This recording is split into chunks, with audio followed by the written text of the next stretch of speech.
Language review Japanese. For the people that is not aware of this character, I'm calling him character because he makes me laugh so much whenever I watch his videos. He's language simp. He does this type of videos making fun of polyglots, making fun of languages, but he loves learning languages. Just trying to find the craziness in each language compared to his native language. He's American, so of course he speaks English. So his videos are really interesting and so much fun. So it's very satirical, I'm telling you. So don't take offense, please. If you do, I'm sorry. Okay, let's check out the video. I already put the subtitles in Japanese, so you can understand pretty much everything that is said. Let's check it out. こんにちは、ようこそこのチャンネルへ。アメリカ人で Language Simp と申します。Today we're going to talk about the Japanese language, otherwise formerly known as anime language, East North Korean, North Australian, or Nintendo language. This is the 7th episode of Language Review, a series where he's not even a Chinese one. Okay, I need to check out the Chinese one. I review the languages of the world, sort of like a film critic or a video game reviewer, specifically from the perspective of a language learner. I'll discuss who speaks them, their grammar, their difficulty, and tons of other stuff before... Bro, you see, that's so much fun. Come on, what the hell? Who speaks the language? The native speakers are the NPC. Grammar, cringe rules, difficulty setting, the difficulty to learn the language. Bonus lore, I don't know what that is. Wait. I'll discuss who speaks them, their grammar, their difficulty, and tons of other stuff before finally giving them an official Language Simp certificate. Oh, GigaChat Alpha, Mid, Beta, Dog Water. My language, Italian, got a Alpha. So yeah, I'm pretty proud of myself. Certified rating on the Simp scale. If you enjoy this video, let me know in the comments which language you'd like me to review next, and without further ado, Saiko. Ooh, I want to learn Japanese. I love anime, sushi, and vending machines. Shut up! There's so much more to Japanese than cartoons, raw fish, and hyper-convenient shopping. Japanese is mainly spoken on Anime Island. I mean, in Japan. Anime a country Island. full of vibrant culture, rich history, and technology that's advancing a little too quickly in my opinion. The nation is located off the left coast of the United States, and almost all of the country's 125 million residents speak Japanese on a daily basis. Except for the incompetent Western weeaboos who are only in Japan on a quest for a real-life waifu. The name of Japan in Japanese literally means origin of the sun. How cocky is that? Japan didn't make the sun. 日本. How do you say Japan in Japanese? Is it Nihon? Nihon. I know that in Chinese it's 日本.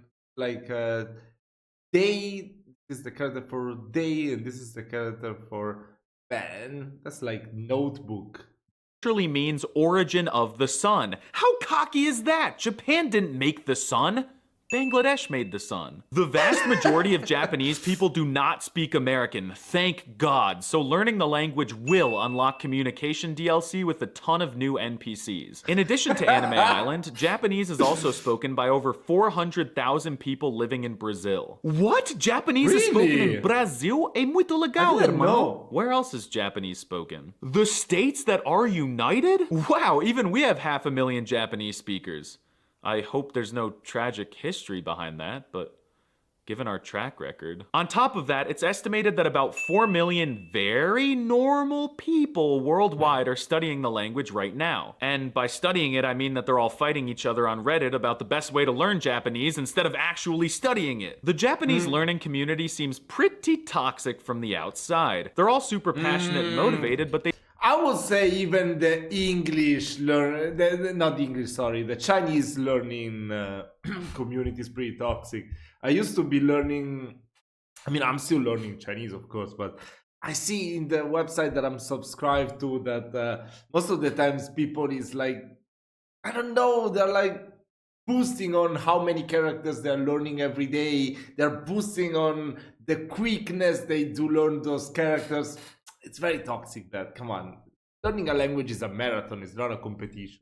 They divide themselves into various factions that are constantly at war. My favorite is the all Japanese all the time, or AJAT faction, which consists of people who think that the best way to learn Who is that? Is to completely forget their native language and live action roleplay as a monolingual Japanese person 24/7. It sounds cool, but they take it to the extreme. Like an AJAT dude from Ohio will ignore his family for years, and he wouldn't even call an ambulance in his native language if he was about to die. I'm more of an awad type guy. All Uzbek all the time. But if you can separate Japanese from its community of learners, you'll see it's quite interesting. Japanese is diverse and has a bunch of dialects that can be divided into 4 overgeneralized umbrella groups. The geography of Japan is confusing, since East Japan is also North Japan and West Japan is also South Japan. So let's just imagine it's a banana. At the top part of the banana near the stem, they speak Eastern Japanese, which is the most standard, and it includes the most textbook dialect found in Tokyo. And at the bottom left part of the banana, they speak Western Japanese, which is a bit more complicated, so let's just pretend like it doesn't exist. Then there's an unnatural and overly standardized dialect that you'll hear newscasters and weathermen yapping in. And finally, there's the creme de la creme Kyushu dialect spoken on the foot of Japan. And if I was forced to learn Japanese, I'd study one of these. They're the juiciest and most amazing dialects ever, and I'll explain why later in this video. But none of that even matters, because you'll probably learn the anime dialect anyway, which is the overly dramatic, performative, and often sus dialect that ungodly jacked or very generously proportioned cartoon characters speak in. If you learn Japanese, for God's sake, don't speak like you're in an anime. Japanese people hate it. But to be wow, so I cannot speak like my Goku. Orango Batan!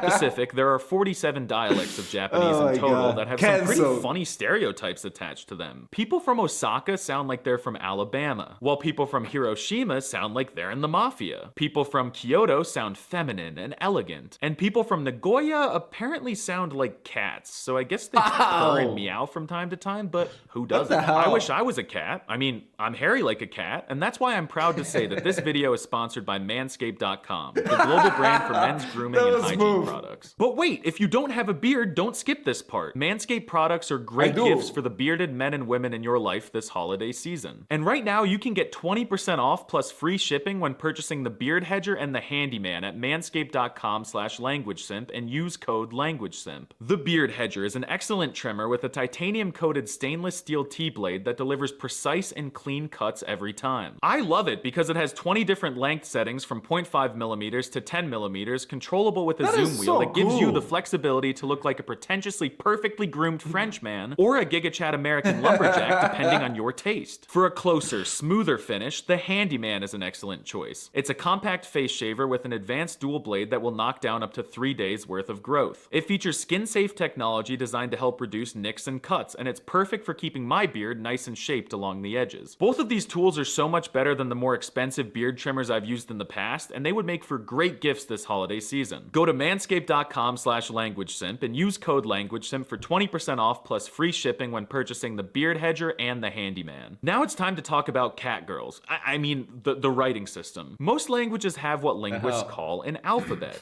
An alphabet, just one alphabet. But Japanese has three! They're called hiragana, katakana, and kanji, and they're all mixed together in Japanese sentences like oil, water, and I mean, I only know the kanji because I'm learning Hunt. I'm learning the Chinese characters. I'm learning Chinese, so the meaning is the same. Like this one is day, this one is good. Yeah, but I don't know this one. How many kanji are there in the Japanese language? Maybe we should do like a more serious review of the language because I'm really interested in starting to learn Japanese at some point in my life. Probably soon, but I don't know. corn syrup, which really hurts my fragile American brain. First, you have hiragana, which is the normal one that they use for writing standard Japanese words. It's obnoxiously long, but it follows a nice pattern with the sounds. Oh, that's pretty cool. So wait, 3, 4, 5, 6, 7, 8, 9, 10, 18, 28, 36, 46 letters, the Japanese alphabet. Okay. A, I, U, E, and O being repeated over and over with different leading consonant sounds. Then they go off the rails at the end and just throw a random solo N in the mix to spice things up, which I am pretty sure was plagiarized from the American alphabet. Some letters look really simple, but others look like detailed works of art created by whoever painted the Mona Lisa. I don't know, I don't watch anime. Then there's katakana, which is the alphabet that they mostly use to write foreign words like McDonald's, sounds that have slithered their way into the Japanese vocabulary. This one makes me very mad. Makudo Naruto! Because it's literally the exact same thing as hiragana with the exact same sounds, except they dramatically changed how all the letters look. For example, you looks like a fish in hiragana, but it transforms into a little hiding spot in katakana. There's no resemblance, but they make the same sound. I really love the smiley face ones though, and I did once spend 10 hours straight reciting katakana on stream, so I consider myself an expert at it. Finally, you have the kanji alphabet, which is over 50,000 letters long and was stolen from the Chinese language. Don't tell Xiaomei, he'd be pissed. Wait, how many? 1,000 letters long and was expert at it. Finally, you have the kanji alphabet, which is over 50,000 letters long and was stolen from the Chinese language. Don't tell Xiaomei, he'd be pissed. Just like with Chinese letters, each kanji letter represents one word in the language. Just one word. And you gotta memorize them all by heart, but don't worry, they're really easy and no one struggles with them. My favorite kanji is this. It looks really easy to write, and it means depression. Which is exactly the emotion that I feel when I hear people speak Japanese, but not for the reason you might think. You see, if I sit down and imagine a world where people could watch anime without having their lives revolve around it, I would actually like Japanese, and I think it sounds really nice. So I'm depressed that Western culture ruined this rich Eastern language for me. Japanese is smooth, and it admittedly has a beautiful rhythm to it. There's no consonant clusters, and there's no eins, kas, or uis to be found in the language. It's simple, like just grab a consonant sound, slap it onto a vowel sound, and then put a bunch of those together and you get a word. But don't get me wrong, monolingual betas will still struggle with some sounds, like the S can be quite lispy sounding, which will be hard unless you have a lisp or are from Spain. And then, of course, as with any language, the R sound is challenging. Apparently it's a flapped R sound, which reminds me of a bird, like, you know, Flappy Bird. But honestly, it just seems like an L sound to me. A big fat L. There's also double consonants and long vowel sounds, but suck it up, nerd. At least the language doesn't have tones like in Chinese. No tones. Japanese has something even worse. In Japanese, there's a little concept that this guy Dogen invented called pitch accent. And pitch accent is the kryptonite of every weeaboo. Basically, in Japanese, there is something called a mora, which is practically just a syllable, and a mora can have either a low or high pitch on it. Every word can have one of 4 pitch accent patterns. For example, there's one where the word starts with a low pitch, goes high, and then comes back down again. Then there's another where the word starts low, goes high, and stays high, like in the best Japanese word, America. Maybe I said that right, I don't know. And some Japanese words share the same spelling but have different meanings based on the pitch you put on them. Like, if you ask the waiter for chopsticks with the wrong pitch accent, they might give you a bridge to eat with, because chopsticks and bridge are pronounced the same, just with different pitch accents. No, I mean, I know they always say this thing in Chinese, but I never had that problem. I mean, from context, like if you say only one word, people might misunderstand, but from context, you would never have so many crazy problems like that if you mistake a tone in Chinese. Come on. So realistic, right? And often different dialects will have different pitch accents for the same words. It's truly a nightmare. But don't panic, don't panic. Most learners never even study pitch accent, which makes them sound super cringe, but I have a secret cheat code for you. Remember those juicy Kyushu dialects that I said I would study if I were forced to learn Japanese? Well, apparently, at least one of the Kyushu dialects, the Kagoshima dialect, doesn't really use pitch accent. So either study that or claim you're from Kagoshima when you mess up. But you won't mess up most other things in Japanese because this language has some of the easiest grammar in the world. It has no gender, no cases, well, at least not in the traditional way. No plurals, well, at least not in the traditional way. And it doesn't even have a future tense like in most languages, well, at least not in the traditional way. A lot of betas say that it's difficult, but I wouldn't really use the word difficult to describe it. Russian grammar is difficult, but Japanese grammar is just different. For starters, Japanese is sov instead of svo, meaning the word order is subject, object, verb. Take that, Germans! Y'all only do it sometimes, but the Japanese actually commit to it. The real trouble comes with how foreign the language's structure is to an outsider. They use a bunch of particles, like neutrons and protons. The most common particles are wa and ga, but without watching trillions of hours of anime, it's nearly impossible to get a feel for how these are used. Wa can mark something that has already been introduced introduced into the discussion, and ga can mark something that is just being introduced into the discussion. What? And there are 188 of these particles. Yikes. There are also tons of conjugations that will fry your little brain like an eggnog. There are around a dozen which differ across the 3 different verb groups, but thankfully, unlike Navajo with its 39 irregular verbs, there are only 2 irregular verbs in Japanese. Mashallah. But remember that there are 2 different ways to conjugate everything depending on if it's polite or casual, so don't mess that up or you'll sound like an a-hole. Yeah, Japanese actually has 3 levels of formality. There's casual speech you'd use with your wife, polite speech you'd use with your waifu's boyfriend, and then very polite speech that you might use with your waifu's boyfriend's father. And this is very foreign to me as a French speaker because in French you always just use very rude speech. Now it's time to talk about shock factor. How will native Japanese speakers react to you speaking their language as a foreigner? Well, the truth is that even though a ton of people study Japanese and base their entire personalities around it, practically none of them can actually speak it. And when they try to, they end up using overly dramatic and cringe phrases that they learned from anime, which make normal Japanese people feel extremely uncomfortable. So if you somehow manage to speak real, normal, decent Japanese to natives, they'll be super impressed. When you shock them, they might not do backflips or give you the deed to their house or all their life savings, but they will buy you a bottle of Pepsi iced cucumber or dried insects. What? Pepsi iced cucumber? What the hell is that? Oh my god, Pepsi with cucumber. That seems like the worst thing ever to drink. Have you ever tried it? Let me know, I'm so curious about it. You could feed to your lizard from a vending machine. But the thing is, even if you suck at Japanese, they'll probably still act like they're shocked because they're just super polite. Even if you only know how to say konnichiwa or whatever, they'll tell you that you're a prodigy. They'll say you're the chosen one who has come.